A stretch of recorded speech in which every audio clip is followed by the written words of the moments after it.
be mine through laughter and through tears.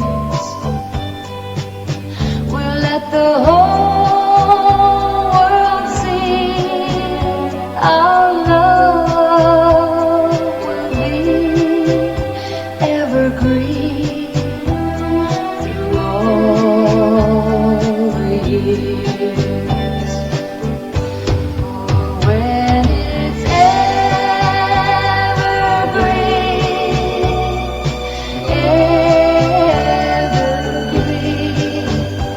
it will last through the summer and winter too. When love is evergreen, like my love for you.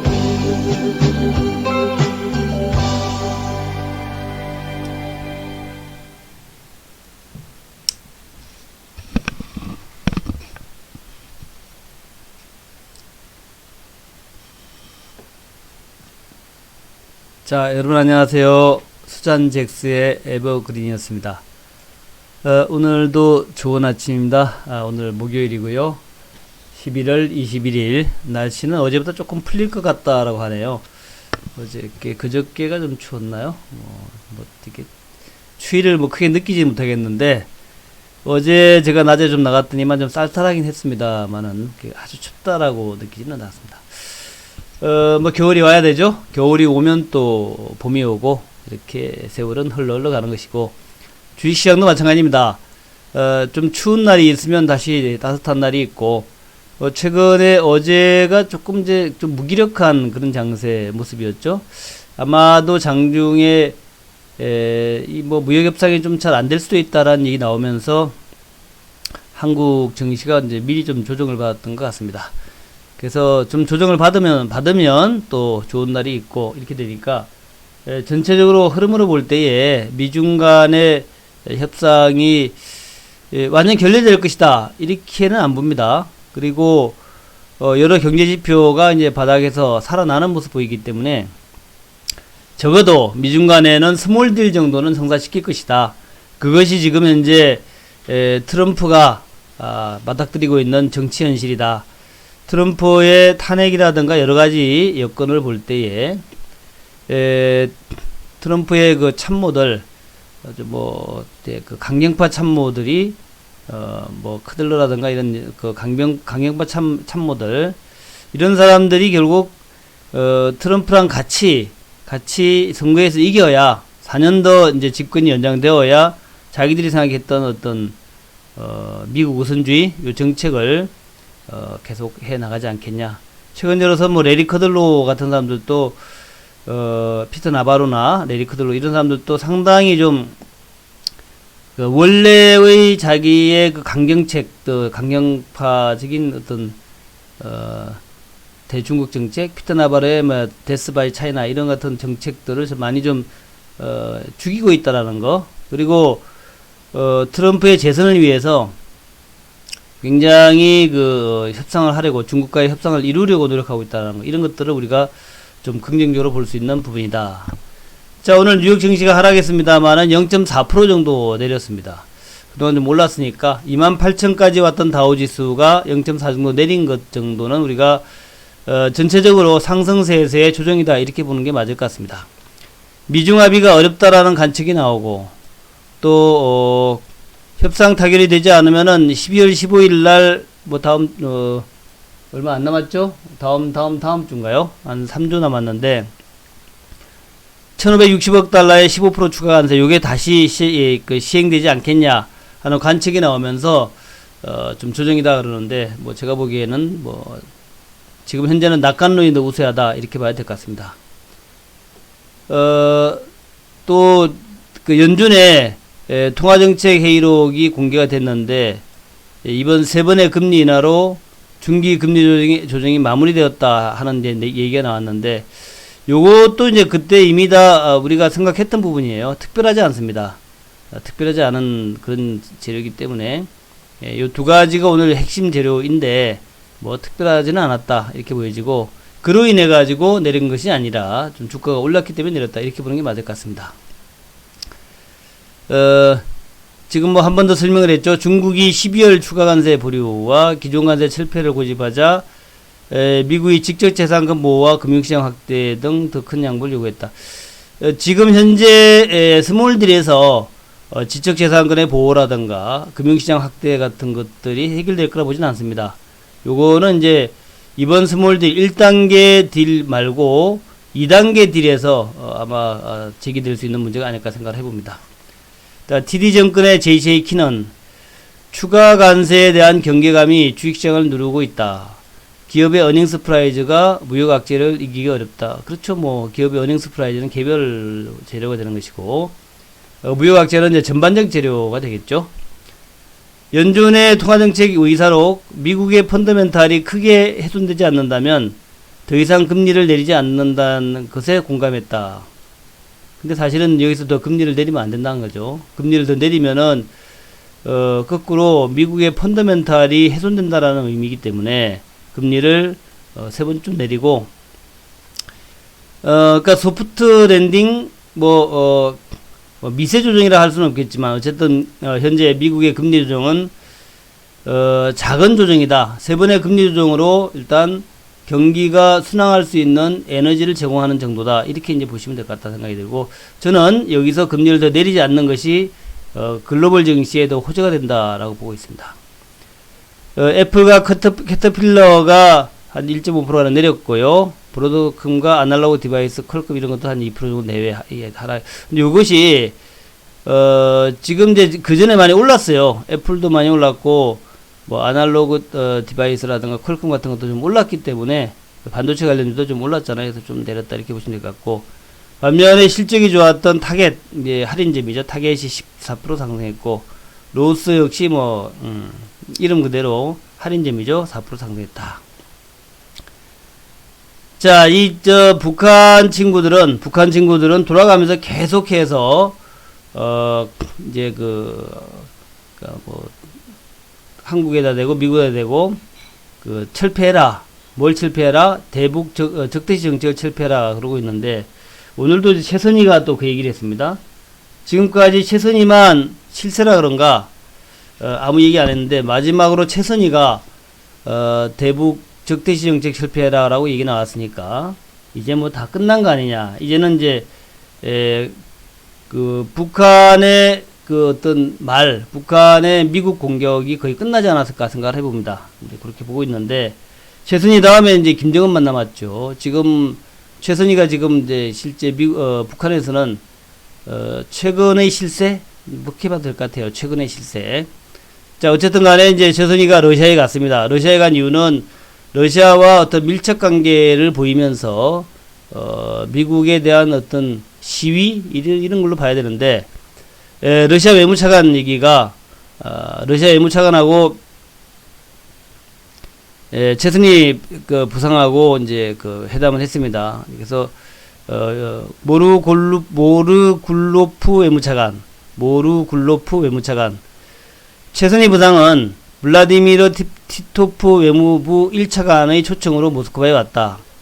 모스크바 외교관에서는 최선희가 북미 협상 관련해서 러시아와 정보와 의견 교환을 위해 러시아 방문을 해석했다. 그러니까 모스크바에서는 지금 최선희가 러시아에 온 이유가 그냥 정보 의견 교환 여러 가지 그냥 일반적인 얘기로 했습니다만은 그러나 이제 우리들의 관측은 이렇게 보고 있는 거죠. 러시아와 밀착 행보를 함으로써 미국의 조속한 협상 복귀를 압박하는 그런 전술이다. 그러니까 이제 마지막 미국과의 협상을 앞두고 러시아와 또 밀착 행보를 하면서 일종의 또 압박이라는 얘기죠. 그리고 이제 이 기회에 러시아나 중국과의 관계를 공고히 할 필요가 있다.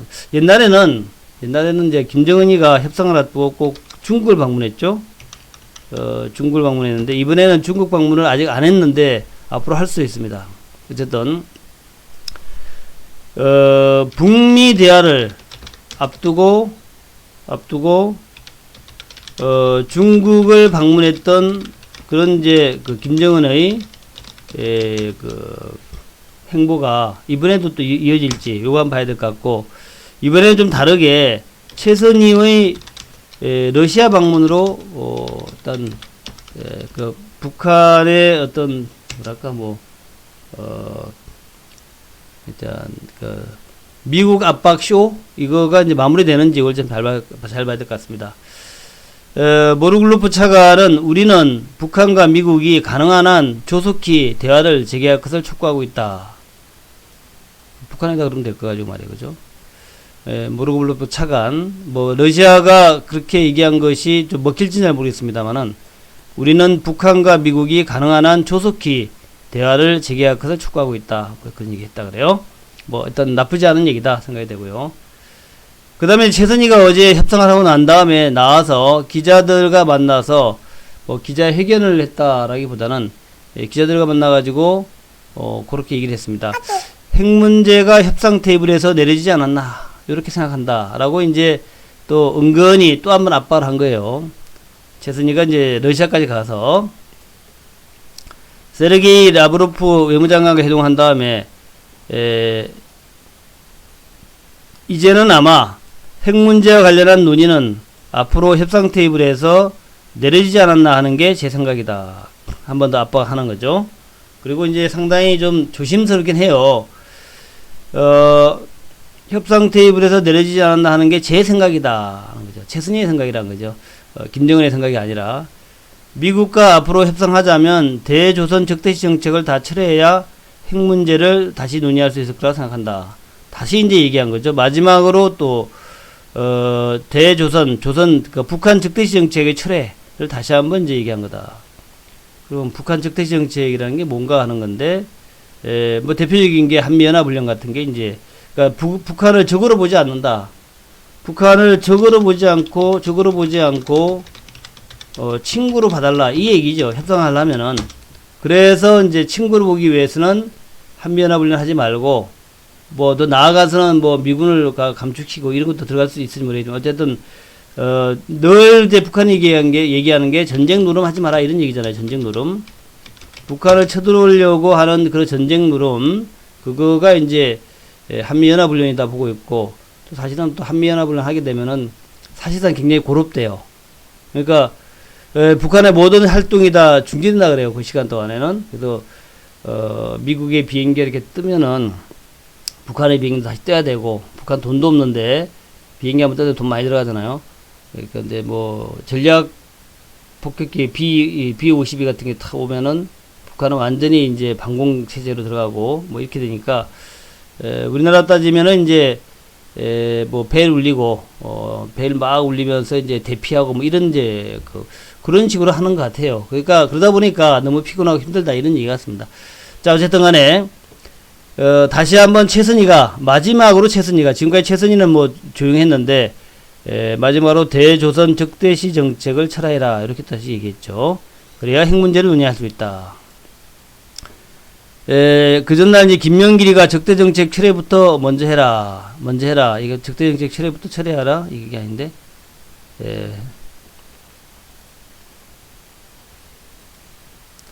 이게 적대정책부터 철회해라. 이건데. 그죠?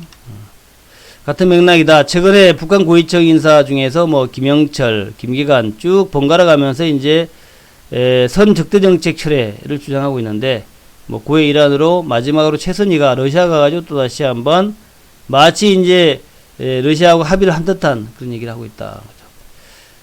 그 다음에 이제 비건이 오늘 상원 외교위원회에서 인준 청문회 국무부 부장관 인준 청문회가 있었어요. 여기에서 이제 증언한 내용들이 쭉 긴데 그 중에서 이제 핵심적인 내용은 그겁니다. 북한이 비핵화를 하기로 했다는 구체적인 증거는 보지는 못했다. 그렇지만 우리는 북한이 이 같은 선택을 할 수 있다고 믿는다. 비핵화를 할 것이라고 믿는다. 만약 비핵화를 하기로 확인된다면 싱가포르 합의를 진전시키기 위해 미국은 노력을 계속해 나갈 것이다. 북한에서 나와 협상해야 할 인물은 최선희이며 아직 의미 있는 협상을 하고 있지 않다. 창은 열려 있다. 북한은 기회를 줘서는 안 된다. 그러니까 비건 대표가 자, 최선희 빨리 너랑 협상하자. 만나자. 이 얘기를 한 거죠. 빨리 만나자. 대통령은 트럼프는 김정은 위원장이 앞으로 나가기 위한 결정을 내릴 수 있다고 본다. 그러면 한반도와 세계가 훨씬 안전해질 것이다. 자, 이제 여기까지 와가지고 결국 이제 북한은 협상 전에 할 말을 다 했다라고 이제 보여지네요. 그 할 말의 결론은 뭐냐면 북한 적대시 정책을 이제 내려놔라. 다시 말해서 북한을 친미 국가로 생각하라. 요 얘기는 미국을 향한 얘기도 되지만 또 북한 내부를 향한 말도 됩니다. 그러니까 지금까지 미국을 적이다 그랬는데 이제는 미국 보고 북한을 적대시하지 말라는 얘기는 다르게 얘기하면 북한도 미국을 적대시하지 않겠다는 얘기거든요. 그래서 북한 내부에 더 이상 이제 우리가 주적 개념이야, 주적 개념. 북한이 우리의 주적이냐 하는 개념부터 바꿔야 된다라는 게 옛날에 이제 몇 년 전에 중요한 또 개념이었잖아요. 북한 역시 마찬가지로 미국을 주적이 아니다라고 생각하라. 이런 얘기로 이제 내부를 향한 얘기도 하다는 얘기죠. 그렇게 일단 이해를 하시면 될 것 같다 생각이 되고, 미국은 이제 이거 어제 나온 얘기지만 싱가포르 약속의 진전을 위해서 오늘 또 뭐 그 얘기 다시 했어요. 이제 그 비건이 어떤 싱가포르 약속 진전에 전념하고 있다. 얘기를 다시 한번 강조하고 있습니다. 자, 결론인데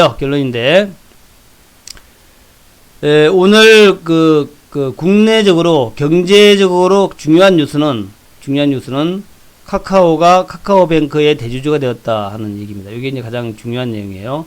엊그제는 네이버하고 야후가, 그러니까 라인하고 야후가 공동 경영 합병을 한다. 공동 경영한다라는 게 이제 주요 뉴스였는데, 지금 카카오하고 네이버가 정말 시대의 영웅입니다. 시대의 영웅. 시대의 화두예요. 그래서 어제 저녁에 제가 그 TV 방송에 나가서도 카카오가 한국을 접수한다 하는 얘기를 했습니다. 카카오가 한국을 접수한다 하는 얘기를 했어요. 그래서 주가가 지금 좀 꾸준히 이제 올라가고 있죠. 카카오도 올라오고 네이버도 올라오고 있는데, 앞으로 아마도 내년 정도가 되면서 이제 카카오의 주가 도약기가 오지 않겠냐 생각을 하는 거죠. 카카오가 한국을 접수한다. 그래서 이제 드디어 카카오뱅크 대주주 지위를 확보했고 5천억 정도의 유상증자를 조만간에 아마 될 겁니다. 그렇게 되면은 카카오뱅크가 더욱더 날아오를 그런 이제 모습이 된다고 보여지고, 카카오는 뭐 다 아시지만 지금은 이제 금융 쪽에서 이제 공격적인 영역 확장을 하고 있죠. 제가 엊그제도 얘기했지만 카카오의 그 넷플릭스랑 비슷한 형태의 내용들, 그 얘기를 많이 드렸죠. 그것은 뭐냐면은 앞으로의 세계가 이게 이제 AI, 즉 인공지능이 발달이 되면서 쉽게 얘기하면은 이제 우리가 TV로 블룸버그의 내용들을 바로 받아볼 수 있으면서 그걸 갖다가 바로 한국말로 번역해서 볼 수 있다는 거죠. 블룸버그라든가 뭐 MBC, 미국의 MBC 같은 방송들을 우리가 실시간으로 볼 수 있고, 그것을 이제 한국말로 번역해서 바로 볼 수 있는 거죠. 한국말로 바로. 옛날엔 더빙 했지만 지금 그런 필요 없다는 얘기죠.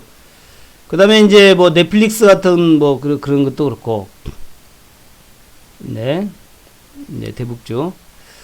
어쨌든 그런 이제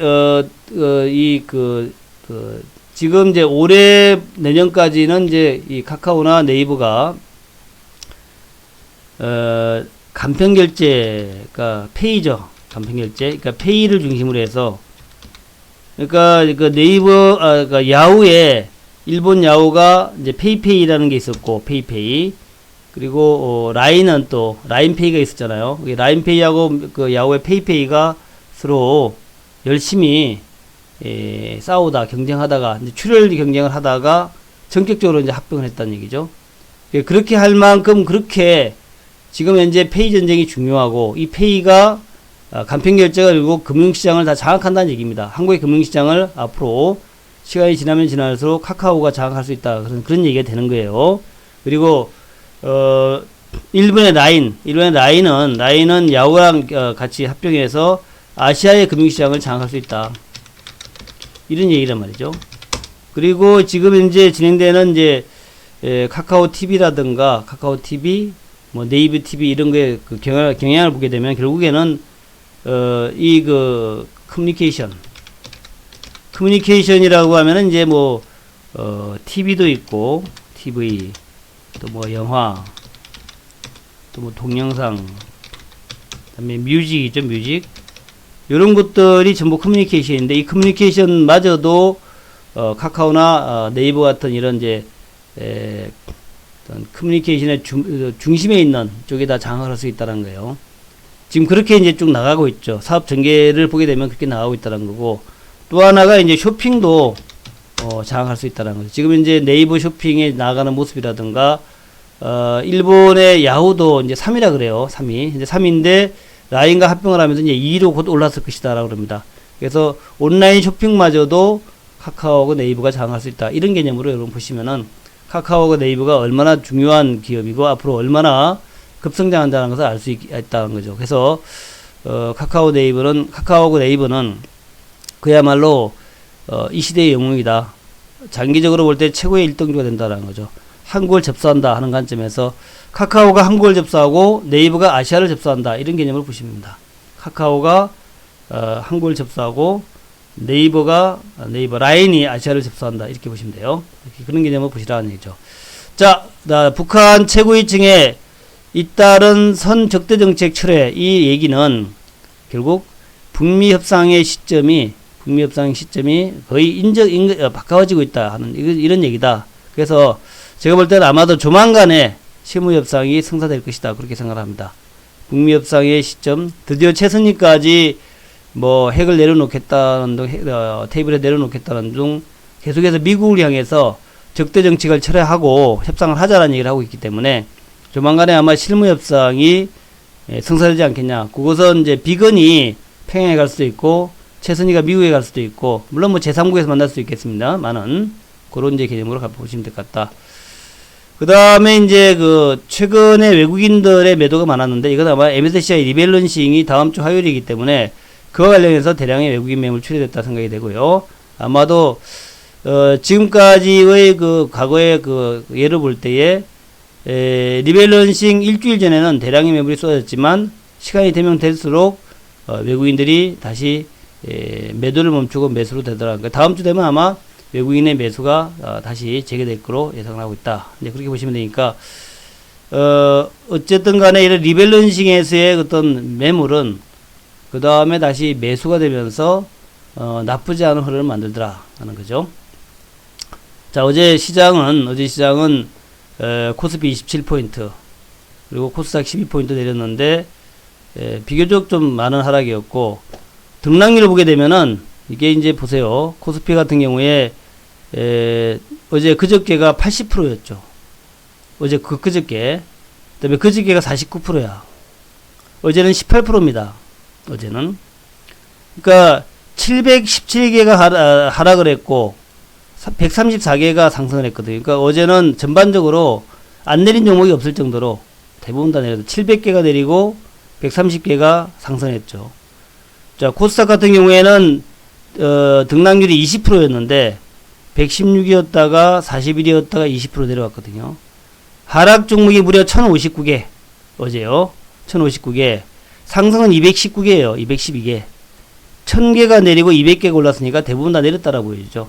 그러니까 어제 대북주도 같이 내렸는데 물론 어제 대북주에 크게 호재가 있었지는 않았지만 전체적으로 내렸다라는 것에 같이 내렸다 이렇게 보시면 될 것 같아요.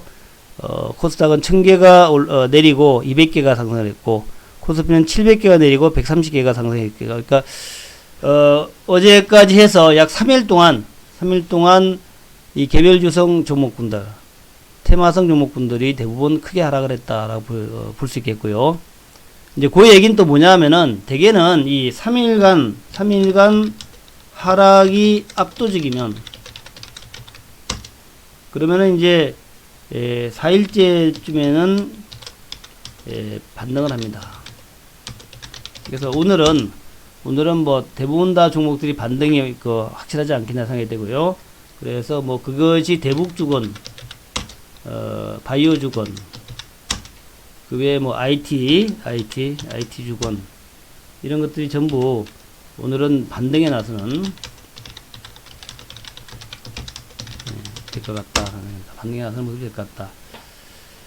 어제 빅텍을 비롯한 전쟁주가 갔던 것은 어제 그 에스퍼 국방장관이 그 얘기 했었죠. 에스퍼 국방장관이 필리핀에 가 있습니다. 필리핀에 가서 이런 얘기를 했습니다. 우리는 언제든지 전쟁을 할 준비가 되어 있다.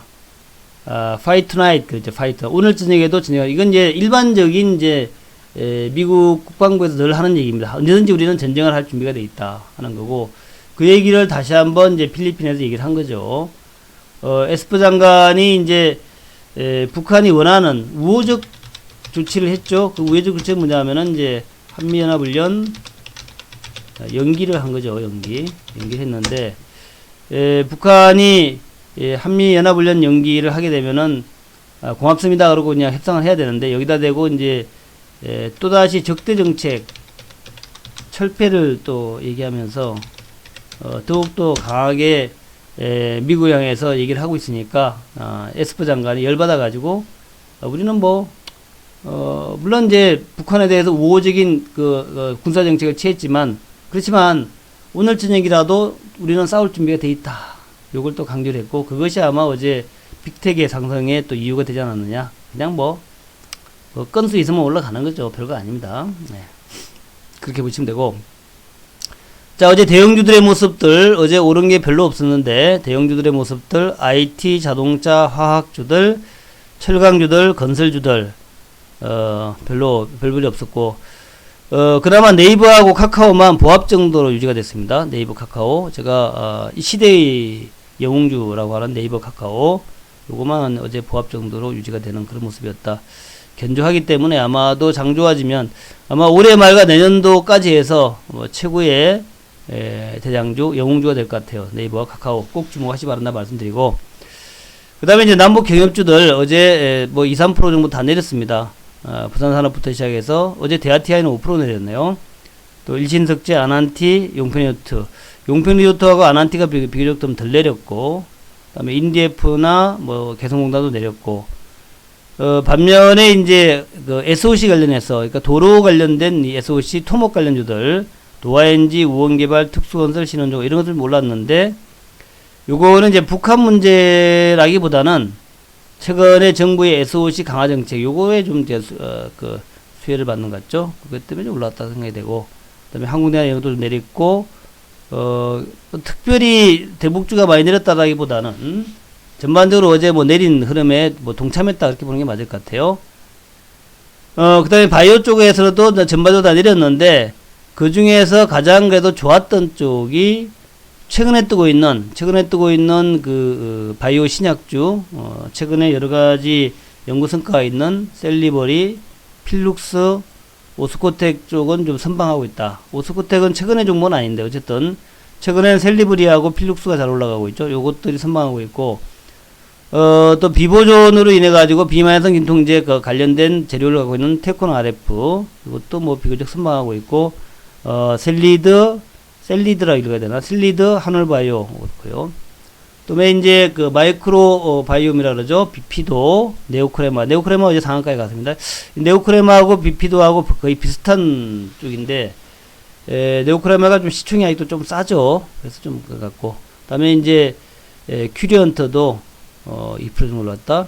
그렇고.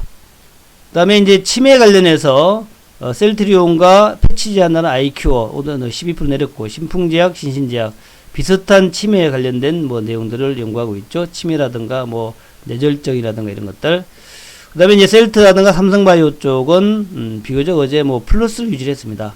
그래도 이제 터줏대감 느리니까 셀트 헬스케어, 삼성바이오 그렇고, 그 다음에 이제 IT 쪽에서도 뭐 비교적 나쁘진 않았는데, 오르진 않았죠. 대부분 다 내렸습니다. 그나마 좀 좋았던 것들은 동진, 솔브레인, 후성 같은 거 3% 내지 5% 정도 이렇게 내렸다는 거. 원익 IPS도 5% 내리고 STI도 7% 내렸어요. 그렇고 테스나 비매분의 테스나 3% 내렸고, 그래서 KH바텍, 이녹스단 소재 같은 폴더폰도 좀 내렸고요. 대부분 좀 내렸다는 거죠. 자, 정치주들도 좀 내렸습니다. 정치주들도 어제 보면은 아까 말씀드렸다시피 이제 남선알미늄은 이제 급락을 해버렸죠. 남선알미늄은 이제 이낙연주에서 이제 빠지는 모습. 삼환기업의 대주주 남선알미늄이 삼환기업의 대주주인데, 삼환기업이 남선알미늄 대주주인데, 삼환기업 대표에서 이낙연 총리의 동생이 물러났다 하는 것 때문에, 그래서 이제 빠지고 대신에 이제 우원개발, 부국철강, 남한산업, 다스코 이런 데 올라오기 시작했다. 그 다음에 이제 최근에 한교안 대표가 조금 이제 리더십이 떨어진다 하는 것 때문에 한교안주는 좀 빠지는 모습이죠. 한창재지 국일주는 빠지는 모습이고, 이제 유승민주는 오히려 또 조금 힘을 받는 듯한 그런 모습 나오고요. 철수가 아직 움직이지는 않았지만 안철수주들도 나쁘지는 않은 그런 모습 보입니다. 자, 요렇게 가지고 이제 오늘 정리가 되겠고요. 오늘도 멋진 하루가 되기를 기대를 해보는데, 일단 말이죠. 다시 한번 결론을 내린다면, 대북주에 대해서 걱정하신 분은 많이 있을 거예요. 그리고 어제가, 좀 대북주에 대한 기대감이 자꾸 높아지고 있는 상황인데, 올라가지 않으니까 상당히 여러분 불안하실 거예요. 근데 아까 말씀드렸다시피, 최근 들어서 김계관 외무성 고문, 김영철 부위원장, 최룡해 하면 명실상부한 북한의 2인자, 그러죠? 그 다음에 이제 조철수, 그 다음에 이제 또 김명길 순회대사까지 이제 얘기가 나왔고, 오늘은 마지막으로 최선희까지 직통행책 포기하라 이런 얘기 나왔으니까, 제가 볼 때는 거의 막판까지 왔다. 마지막 구간까지 현재 다 차올랐다. 이제는 비건하고 최선희가 만날 때 되지 않았냐. 또 비건이 지금 이제 국무부 부장관 인준 절차를 이제 마무리 지었다라고 봐야겠죠. 그러면 이제 이게 마무리되면은 조만간에 비건과 최선희 간에 라인이 연결돼 가지고 만나지 않겠냐. 그게 북한에서 만나든가 워싱턴에서 만나든가 아니면 스웨덴에서 만날지는 잘 모르겠는데 곧 만나지 않겠냐, 이런 개념을 보시기 바랍니다. 그래서 결론적으로 자, 남북 경협주는 고통스럽지만 여전히 들고 있는 게 최선의 정답이다라고 보시고 있고, 자, 두 번째로는 말씀드렸던 시대의 영웅주 카카오하고 네이버는 꼭 들고 계시라 하는 말씀. 자, 세 번째, 전체적으로 볼 때에 세계 경제의 흐름이나 이런 거 볼 때에 이제는 이제 회복기로 들어가는 초입 단계이기 때문에 이때는 뭐든지 종목 잘 선택해서 강력 보여야 된다는 거. 또 반도체 종목도 좋습니다. 하이닉스나 삼성이라도 좀 좋기 때문에 그런 쪽도 관심 가지면서 이제는 경기 회복과 대세 상승을 누리면서 그렇게 베팅하시라 하는 말씀을 드리겠습니다. 감사드리고요.